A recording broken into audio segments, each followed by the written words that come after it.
हम क्या पढ़ रहे थे, इतिहास, और इतिहास का पहला नंबर चैप्टर यूरोप में राष्ट्रवाद, पहला नंबर चैप्टर है यूरोप में राष्ट्रवाद। यूरोप में राष्ट्रवाद का वीवीआई ऑब्जेक्टिव क्वेश्चन हम इस क्लास में देखने वाले हैं।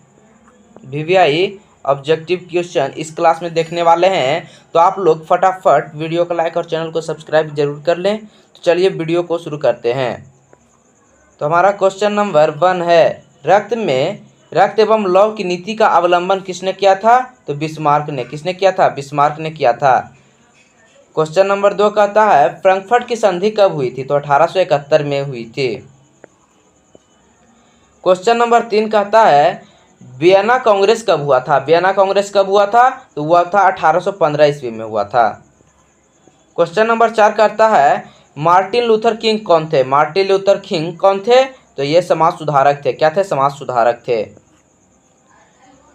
क्वेश्चन नंबर 5 कहता है, काउंट काबूर को विक्टर एमुनुअल ने किस पद पर नियुक्त किया था? तो प्रधानमंत्री के पद पर नियुक्त किया था। गैरिबाल्डी पेशे से क्या था? नाविक था। गैरिबाल्डी पेशे से क्या था? नाविक। यूरोप का मरीज किसे कहा जाता है? तो यूरोप का मरीज किसे कहा जाता है? तुर्की को। तुर्की को क्या कहा जाता है? यूरोप का मरीज कहा जाता है।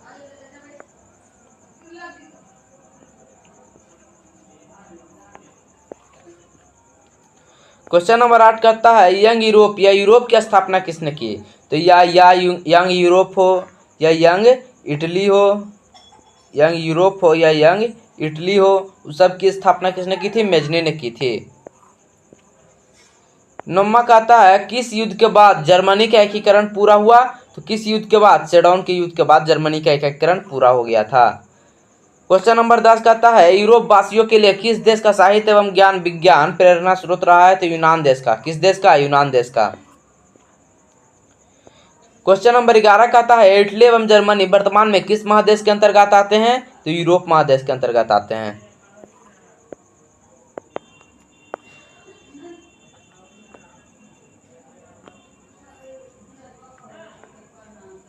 जर्मन राज्य का निर्माण किसने किया था? तो नेपोलियन बोनापार्ट ने किया था। ऑप्शन नंबर 20 का सही उत्तर होगा।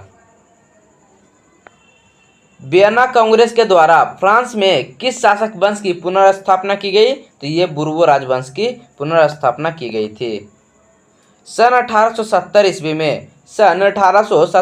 में फ्रांस और प्रसा के बीच युद्ध कहाँ हुआ था? तो सेडौन में हुआ था। सभी जानते हैं, ऑप्शन ए इसका सही उत्तर होगा। क्वेश्चन नंबर 15 कहता है, जिल्वेरिन, यहाँ पर टाइपिंग गलती हो गया था, जोल्वेराइन है। क्या है?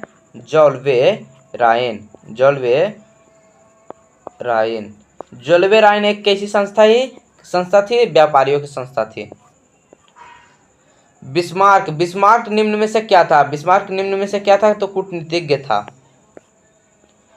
1829 की एड्रियानोपुल की संधि किस देश के साथ हुई थी? तो तुर्की के साथ हुई थी। जर्मनी और तुर्की के साथ हुई थी। इटली एवं जर्मनी के एकीकरण के विरुद्ध निम्न में कौन था? तो ऑस्ट्रिया था। कौन था? ऑस्ट्रिया। मेजनी का संबंध किस संगठन से था? तो वह लाल सेना था। कार्बोनरिस संगठन। हाँ, कार्बोनरिस संगठन। ऑप्शन बी इसका कौन सही होगा? ऑप्शन बी इसका सही उत्तर होगा। मेजनी का संबंध किससे था? कार्बोनरी संगठन से। यूरोपीय सभ्यता का पालना किसे कहा जाता है? यूनान को। यूरोपीय सभ्यता का पालना किसे कहा जाता है? यूनान को कहा जाता है। एक्ट ऑफ यूनियन किस वर्ष पारित हुआ था? तो वह 1688 ईस्वी में पारित हुआ था, act of union. Question number 22 कहता है, नेपोलियन संहिता किस वर्ष लागू हुई थी? तो वह 1804 में लागू हुआ था, नेपोलियन संहिता। इसे नेपोलियन के द्वारा भी कानून कहा जाता है। वियना कांग्रेस में कौन राष्ट्र सम्मिलित नहीं था? वियना कांग्रेस में कौन राष्ट्र सम्मिलित नहीं था? तो वियना कांग्रेस में जो जर्मनी था वह सम्मिलित नहीं था। वियना कांग्रेस में पवित्र संघ की योजना किसने प्रस्तुत की थी? किसने प्रस्तुत की थी? तो रूस ने। किसने की थी? रूस ने। यंग इटली का संस्थापक कौन है? तो हम इसको पहले बता चुके हैं, मेजनी। यंग इटली रहे या यंग यूरोप रहे, यंग इटली रहे या यंग यूरोप रहे या कार्बोनरी संगठन रहे, तीनों का स्थापना किसने की थी? किसने किया था? मेजनी ने किया था। Option number C. जर्मनी के एकीकरण के लिए बिस्मार्क ने कितने युद्ध किए? तो जर्मनी के एकीकरण के लिए उसने 3 युद्ध किए। किसने युद्ध किए? 3 युद्ध किए थे बिस्मार्क ने। पहले किससे युद्ध किया था? देखिए हम तीनों बताते हैं। पहला वह युद्ध किससे किया था? वह होल्स्टिंग और वेस्टिंग को जीता। होल्स्टिंग और वेस्टिंग हो गया। और क्या था? फिर वह किससे युद्ध किया? तो ऑस्ट्रिया से युद्ध किया। फिर वह किससे युद्ध किया? ऑस्ट्रिया से। किससे युद्ध किया? ऑस्ट्रिया से युद्ध किया। वह फिर से किससे युद्ध किया? ऑस्ट्रिया से। और बाद में फिर वह फ्रांस से भी युद्ध करता है। तो वह कुल मिलाकर 3 युद्ध करता है। क्वेश्चन नंबर 27 कहता है जॉल्वेर आइन की स्थापना किस राज्य ने की थी? तो जॉल्वेर आइन संस्था किसने की थी? पर्चा ने। पर्चा यानी कि जर्मनी ने। किसने की थी? जर्मनी ने। ऑप्शन नंबर ए इसका सही उत्तर होगा। यूनान के स्वतंत्रता संग्राम में किसकी पराजय हुई थी? तो यूनान के स्वतंत्रता संग्राम में किसकी पराजय हुई थी? तो यूनान के स्वतंत्रता संग्राम में तुर्की की पराजय हुई थी, क्योंकि तुर्की फिर लास्ट में कमजोर देश बन गया था। 1789 की फ्रांसीसी क्रांति के समय वहाँ किस राजवंश का शासन था? तो वहाँ किस राजवंश का शासन था? तो वह बुर्बो राजवंश था। बुर्बो राजवंश का 1789 ईस्वी में किस राजा का शासन था? तो लुई 16वां का। किसका? लुई 16वां का। लुई 16वां हम इसे लिखते हैं। लुई 16वां का शासन था, जो कैसा था? प्रतिक्रियावादी राजा था। क्वेश्चन नंबर 30 कहता है हंगरी की भाषा क्या थी? तो हंगरी की भाषा थी मैग्यार। क्या थी? मैग्यार। मारियान किस देश के राष्ट्रवाद का प्रतीक था? मारियान जो है किस देश के राष्ट्रवाद का प्रतीक था? तो वह मारियान जो है फ्रांस देश का। किस देश का? फ्रांस देश का प्रतीक था। कार्बोनरी की स्थापना किस वर्ष हुई थी? कार्बोनरी की स्थापना किस वर्ष हुई थी? 1810 ईस्वी में। कब हुई थी? 1810 ईस्वी में हुई थी। चार्टिस्ट आंदोलन कहाँ संपन्न हुआ था? चार्टिस्ट आंदोलन इंग्लैंड में संपन्न हुआ था। कहाँ हुआ था? इंग्लैंड में संपन्न हुआ था। क्वेश्चन नंबर 34 कहता है नव ग्वेलेक आंदोलन कहाँ हुआ था? तो एक आंदोलन है जिसका नाम क्या है? नव ग्वेलेक। क्या नाम है? नव ग्वेलेक। क्या नाम है? नव ग्वेलेक। कहाँ हुआ था? तो यह इटली में हुआ था। कहाँ हुआ था? यह इटली में हुआ था। यह कहाँ हुआ था? इटली में हुआ था।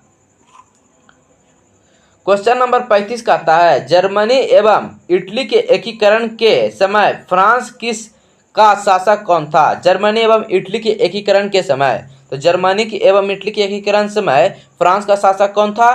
तो वह था नेपोलियन तीसरा। नेपोलियन को जब मार दिया था तो फिर से बुर्बो राजवंश का स्थापना हुआ और फिर नेपोलियन तीसरा को बनाया गया, तो नेपोलियन तीसरा था। क्वेश्चन नंबर 36 कहता है राष्ट्रवाद की अवधारणा का जन्म किस घटना से माना जाता है? तो पुनर्जागरण काल से ही इसको माना जाता है।